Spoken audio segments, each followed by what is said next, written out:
એક મહત્વપૂર્ણ સમાચાર કરીશું તેના ઉપર નજર જે સમાચાર હાલમાં સામે આવી રહ્યા છે। ચૂંટણી પત્યા પછી ભાજપના નેતાઓએ પોતાનો રંગ છે જે જનતાને દેખાડ્યું છે। ચૂંટણી પતી ગઈ, રિઝલ્ટ આવી ગયું, સરકાર બની ગઈ, પરંતુ હવે ગરજ પૂરી થઈ ગઈ છે। ગરજ પૂરી થતા ઝેરીલી ભાષા હવે નેતા ઉચ્ચારી રહ્યા છે। એમાં તો શું કહ્યું છે એ સાંભળવું ખરેખર રસપ્રદ છે, કારણ કે વડોદરા ભાજપના શહેર પ્રમુખ છે વિજય શાહ, કે જેમણે પોતાનું પોત પ્રકાશ્યું છે। આ પહેલા પણ તેઓ પોતાના નિવેદનના કારણે ચર્ચામાં આવી ચૂક્યા છે।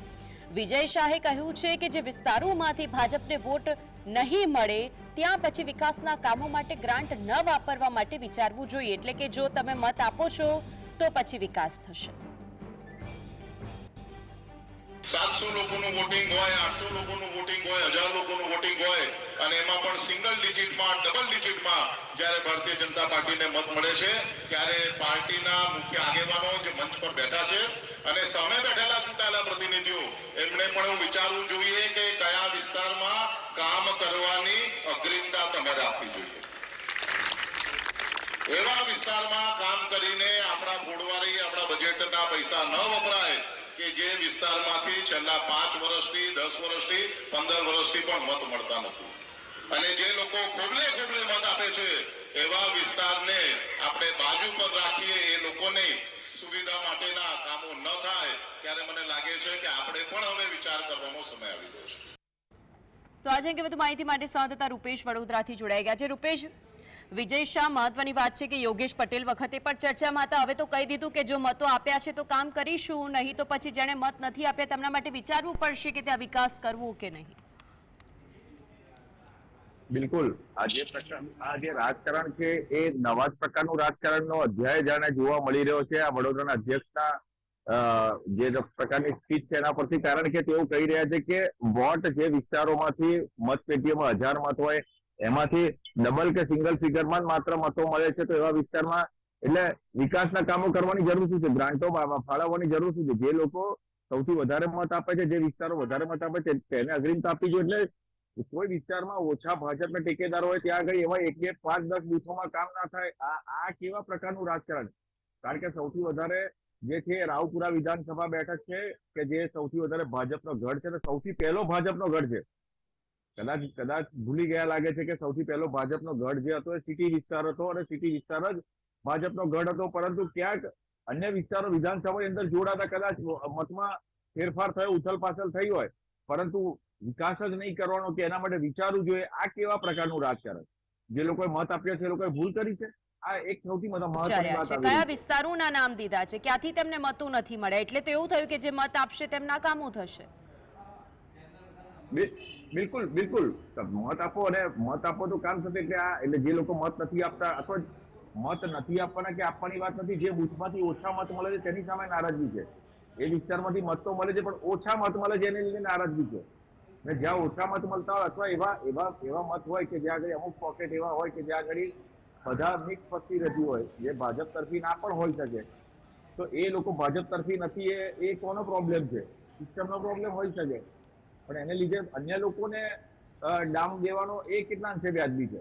જી, શહેર પ્રમુખની આ લીડ વાળી વાતો, કારણ કે આપણે પહેલા પણ જોઈ ચૂક્યા છે કે લીડથી જીતીશું, આ લીડથી તો ન જીતી શક્યા, હવે જે ઓછા મત ડબલ ડિજિટની જગ્યાએ જ્યાં સિંગલ ડિજિટમાં મતો પડતા હોય, જ્યાં મતો ન મળતા હોય ત્યાં શું આવી રીતે વિકાસના કામોને અટકાવી દેવામાં આવશે? જે પ્રકારનું નિવેદન છે ચોંકાવનારું છે, કારણ કે એમના નિવેદનને લઈને તોડી મચોડીને પણ એ કહી શકે છે કે આ મારા નિવેદનને મીડિયાએ તોડી મચોડી લીધું, પણ એ સ્પષ્ટ વાત પોતે જ બોલી રહ્યા છે કે વિચારવું પડશે, તેવું વિચારવું પડશે। ખરેખર જે ગ્રાન્ટ સરકાર ફાળવે છે, આમ પણ ખુદ મુખ્યમંત્રી કહી ચૂક્યા છે, હું વારંવાર એ વાતને રિપીટ કરી રહ્યો છું, મુખ્યમંત્રી કહી રહ્યા છે કે અમદાવાદ અને સુરતની વચ્ચે વડોદરા છે, પણ વડોદરાનો વિકાસ કેમ નથી? તો એ કાર્યકર્તાઓને લીધે નથી કે મતદારોને લીધે નથી, નેતાઓને કારણે નથી, ચૂંટાયેલી પાંખને કારણે નથી, અધિકારીઓના લીધે નથી, આમ નાગરિકોને લીધે કે વિકાસ થોડો અટક્યો છે। તમારું પ્રોપર કોઈ આયોજન નથી, સત્તાધારી પક્ષનું આયોજન નથી, એટલા માટે ખુદ મુખ્યમંત્રી ટકોર કરવી પડી। એને લીધે તમે જે મતદારોને કેવી રીતે દોષી ઠેરવી શકો, એ મહત્વનું છે। જી, વિજય શાહને કયો વિસ્તાર લાગ્યો કે જ્યાં તેમને હવે કામ નથી કરવું, કે જ્યાં એમને એવું વિચારવું છે કે અહીં વિકાસની ગ્રાન્ટો ન આપવી જોઈએ?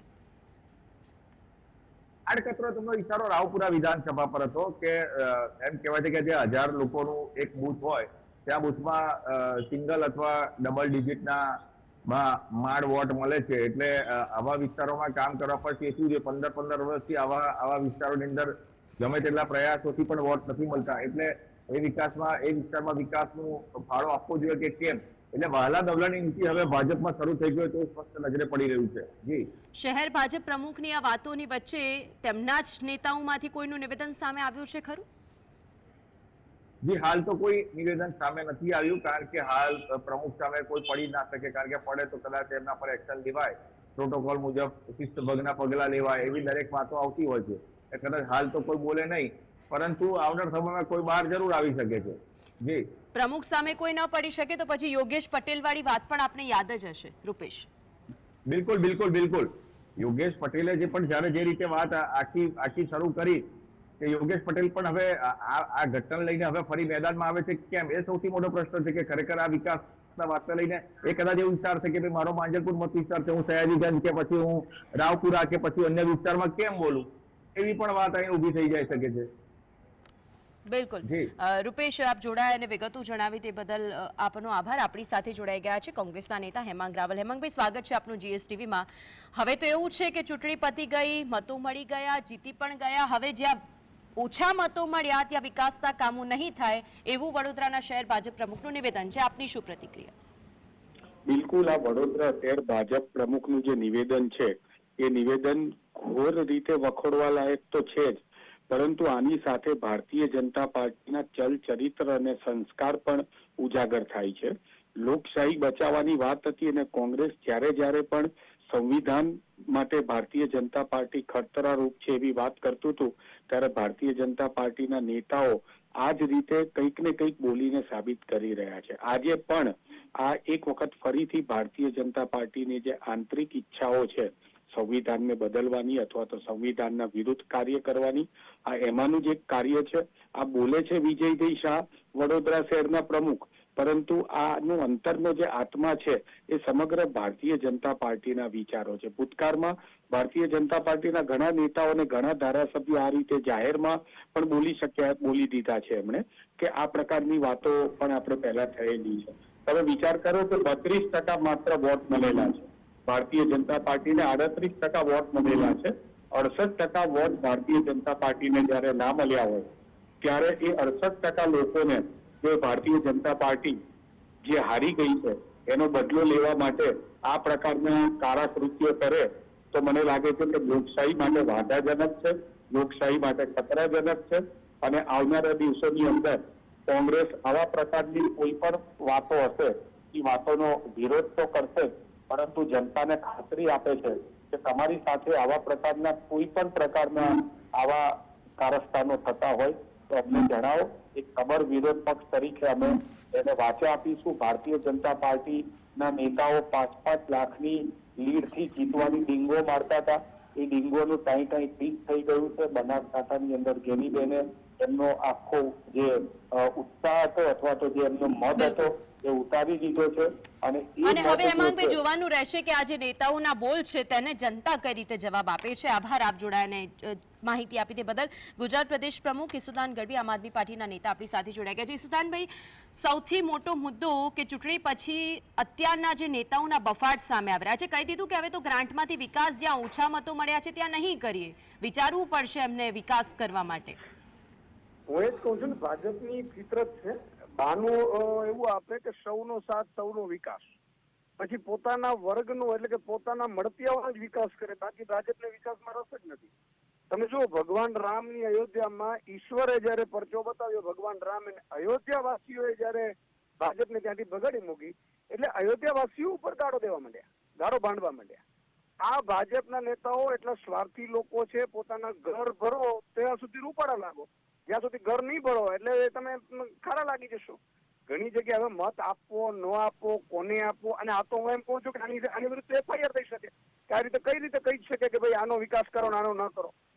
તમને વિકાસ માટે નાનામાં નાના વ્યક્તિનો કે જે મત આપે એના માટેનો વિકાસ એવું કોઈ બંધારણમાં છે જ નહીં. તો બંધારણ વિરુદ્ધની વાત થઈ. એટલે ભાજપે બંધારણ વિરુદ્ધનું કામ કર્યું છે, એના વિરુદ્ધ ખરેખર તો FIR થાય, પગલા લેવાય, એને સસ્પેન્ડ કરવામાં આવે એના પદ ઉપરથી. કારણ કે આ તો જનતાના હિતનો, જનતા ટેક્સ ભરે છે, શું મત આપો તો એને ટેક્સમાં જ વળતર ચૂકવવાનું? જનતા સવારથી ઉઠે છે ત્યાંથી ટેક્સ ભરે છે. એક પેટ્રોલે 60 રૂપિયા ટેક્સ જનતા ભરે છે. તો એ જનતા જે મોટરસાયકલમાં કે બાઇક સ્કૂટીમાં જે જનતા ટેક્સ ભરે છે એના વળતર માટે તમને ત્યાં બેસાડ્યા છે. તમને કઈ ત્યાં મુરાભાજી વેચવા માટે નથી બેસાડ્યા. આજે મુખ્યમંત્રી એમ કે હું મુર્દુ છું એટલે મુર્દુ એટલે હું થઈ ગયું. અને આ મુખ્યમંત્રી નબળા છે, ગૃહમંત્રીઓ નબળા છે, એટલા માટે હાલત થાય છે. તમે વિચાર કરો, રાજકોટ કાંડમાં CR પાટીલને પેટમાં ન દુખ્યું, દુઃખ ન થયું, એટલા લોકો જીવતા ભૂંજાઈને પડી ગયા હતા. પણ એક સીટ ઓછી આવી તો એમને દુઃખ થઈ ગયું, પીડા થઈ ગઈ. તમે વિચાર કરો, આ લોકો મત સિવાય કોઈના બાપના નથી ત્યાં. ભાજપ વાળાને હું તો એમ કહું છું કે જનતાના ટેક્સનો અનાદર કહેવાય, રૂપિયાનો. એના બાપની ધોરાજી નથી. સુદાનભાઈ, અને કદાચ ગરજ પૂરી થઈ ગઈ એટલે હવે કોઈની જરૂર નથી અને જે વિકાસ નહીં કરે કારણ કે ત્યાં મતું નથી મળ્યા. અને આ જ એક સંલગ્ન બાબત હોઈ શકે. હવે તો લોકો વિચારશે કે હવે એમને શું કરવું છે. બિલકુલ, આપ GSTV સાથે જોડાયા તે બદલ આપનો આભાર. નરેન્દ્ર રાવત જોડાયા છે આપણી સાથે, કોંગ્રેસના નેતા. નરેન્દ્રભાઈ, સ્વાગત છે આપનું GSTVની અંદર. વિજય શાહનું આ નિવેદન અત્યારે સૌથી વધારે ચર્ચાનો વિષય કે જ્યાં ઓછા મતો છે ત્યાં વિચારવું પડશે કે વિકાસના કામો કરવા કે નહીં. જોકે ગ્રાન્ટ તો સરકારમાંથી આવે છે. સૌપ્રથમ મારી પ્રતિક્રિયા એ છે કે લોકશાહીમાં આ પ્રકારના વ્યક્તિઓ હોય તો લોકશાહીનું ખૂન થઈ રહ્યું છે. લોકશાહી સમગ્ર વિશ્વમાં મોટી ભારત દેશ છે અને એની એક બંધારણ છે. ચૂંટણી જીત્યા પછી આ પ્રકારની વિચારધારા એ સંયુક્તશાહીને અહંકારી છે, કાં તો અજ્ઞાની છે. આ પ્રકારે વિચારી જ ન શકાય કે કોઈએ મત નથી આપ્યા અને એનો વિકાસ ન કરીએ. ચૂંટાયા પછી તમે એ સમાજ, એ દેશના તમે સોગંદ લો છો ત્યાં કે હું આ દેશને આ સમાજના માટે હું કામ કરીશ. એના સોગંદ લેવા પડે છે ઈશ્વરના નામે. ત્યારે એવું નથી કહેવામાં કે જેને મત નથી આપ્યા એનો હું વિકાસ નહીં કરીશ. એટલે એક તો પહેલા એ છે કે આ પદ પર બેઠેલા વ્યક્તિઓ આ પદને લાયક નથી.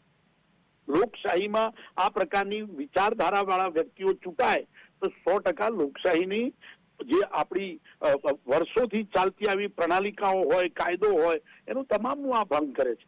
એટલે મારે તો આ સખ્ત શબ્દોમાં વખોડું કાઢું છું. આ પ્રકારની વિચારધારા નીચલી કક્ષાની કહી શકાય. લોકશાહીમાં ક્યાંય બંધ બેસતી નથી અને આ પ્રકારે જો એવું વિચારતા હોય તો સમાજના ભાગલા પડે. વડોદરાની અંદર 5,82,000 મતથી 33 વર્ષના યુવાનને કોઈ પણ કામગીરી, કોઈ પણ ભૂતકાળ વગર જીતાડ્યા છે. જ્યારે મોદીજી વારાણસીમાં માંડ 1.5 લાખથી જીત્યા હોય, 5,82,000ની આટલી લીડ પછી પણ તમે બૂથની ગણતરી કરવા જાઓ ને જે બૂથમાં તો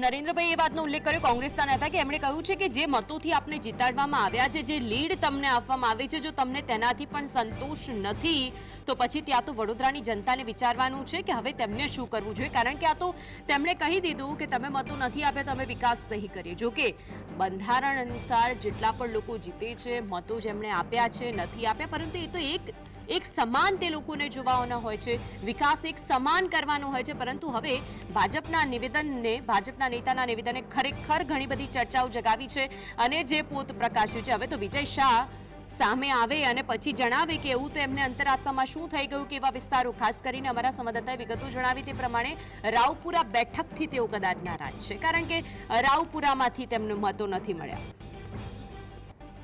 અને GSTV કે જે વિજય શાહનો સતત સંપર્ક કરવાનો પ્રયત્ન કરી રહ્યા છે, જો કે બોલી લીધા પછી હવે કદાચ તેમના ફોન ઉપાડવાની પણ સ્થિતિ નથી કે પછી તેઓ ફોન ઉપાડવા માંગતા નથી તેવું લાગી રહ્યું છે. જો ફોન ઉપડે છે તો પછી તેમને જ સીધો સવાલ કરવામાં આવશે કે આખરે આવું તો તમે શું કરવા બોલ્યા છો, આવું તો તમને શું થયું કે તમે બોલ્યા હશો. જો 5,82,000ના મતોની લીડથી 33 વર્ષના યુવાનને જીતાડવામાં આવે છે તો પછી હજુ શું ખૂટે છે.